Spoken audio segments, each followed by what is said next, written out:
नमस्कार मित्रांनो, student take Marathi चॅनलवर तुमचं स्वागत आहे. आजच्या व्हिडिओमध्ये आपण पाहणार आहोत MS वर्डबद्दल बेसिक माहिती.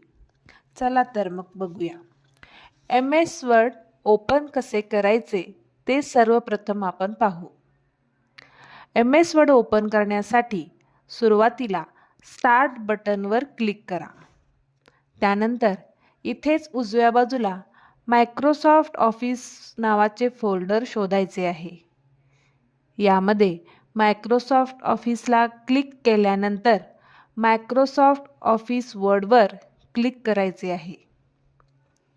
मग तुम्हाला MS वर्डची स्क्रीन दिसेल. यामध्ये या एवढ्या पार्टला रिबन असे म्हणतात. हा आहे टायटल बार. त्यानंतर हा आहे क्विक ॲक्सेस टूलबार. यामध्ये या छोट्या ॲरोला क्लिक करून तुम्ही यामध्ये दुसरे टूल्स ॲड करू शकता. इथे मी ओपन टूल हे क्विक ॲक्सेस टूलबारमध्ये ॲड करून दाखवले आहे. हे पहा. हे सगळे आहेत टॅब्स.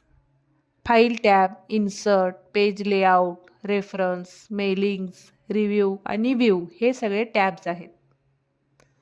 त्यानंतर हे आहेत मिनिमाइज, रिस्टोर आणि क्लोज बटन.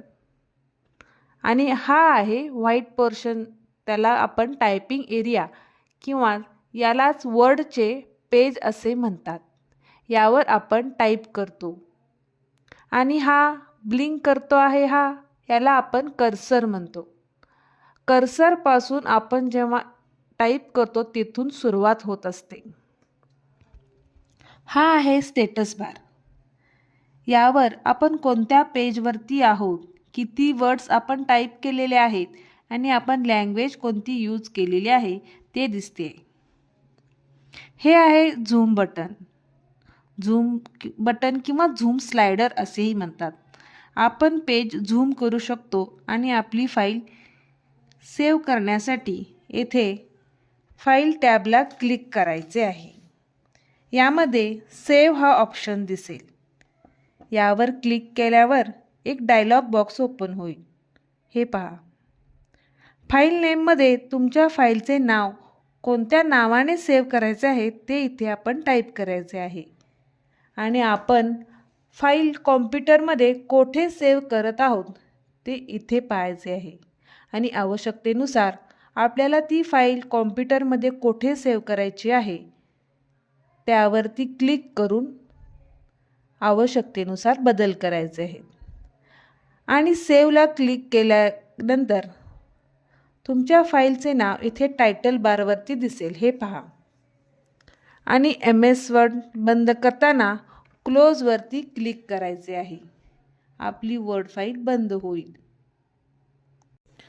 तर मित्रांनो, आपण MS वर्ड ओपन कसे करायचे, त्यामधील बेसिक पार्ट्स आणि आपली MS फाईल कशी सेव्ह करायची आणि शेवटी ती कशी बंद करायची हे आपण आज पाहिलो आहोत.